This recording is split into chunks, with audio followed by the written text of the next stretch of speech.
When I was earning my way through college, a took a job as a stereo salesman for a company called Pacific Stereo. This really dates me, but Pacific Stereo was the first electronics chain in America, and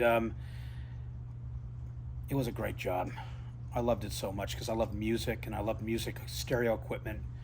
So, and I'll never forget. It was Pacific Stereo on. It was 2828 Wilshire Boulevard in Santa Monica, California. How's that for a memory?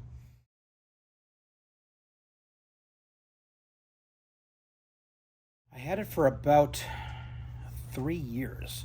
And actually, while going through school, I worked my way up. I became, one of the top salespeople in the company, and ultimately became what they called a third key. It was somebody that they were training to be a manager, and then I became a assistant manager, and then a store manager, and then a district manager for the company. So it's really kind of the beginning of my lifetime career in electronics and in consumer products. It's kind of where I cut my teeth, was at that company, Pacific Stereo. And believe it or not, it was owned by Columbia Broadcasting Systems. It was owned by CBS Records, that company. So, but it's really dated. That company went out of business in the like 1986, something like that. So this really dates me.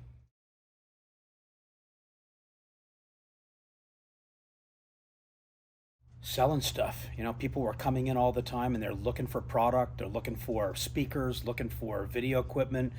It was just a really interesting job, and I got to meet a lot of people. In fact, I actually met people like Tom Hanks when he was a struggling actor, sold him a stereo system. Um, Michael Keaton sold him product, so just met a lot of cool people.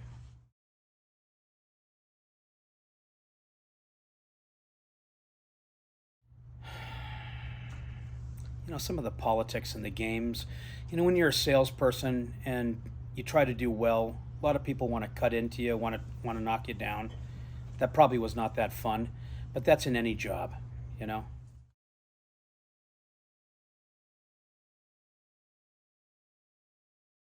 I'm doing it today, The products that we make, it's the same thing. Electronics, kitchen equipment, stuff like that. So to a degree, what I'm doing today is an extension of what I did then.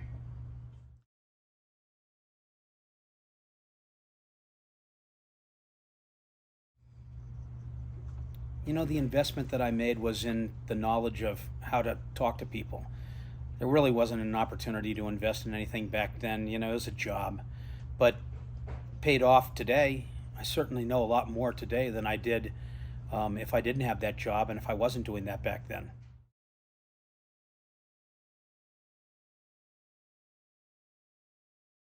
I think everybody always would love to be an entrepreneur. Probably wish I started earlier. I didn't own my own business until I was in my late 30s.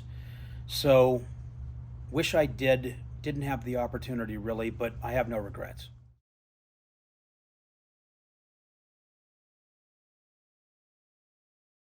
Well, I'll tell you this, there's never been a better time to be a performer than today. And nothing against young people, but I think kids today or young people today, they're jaded. They believe that the world owes them something or that the world is supposed to provide them with something. That is not the case.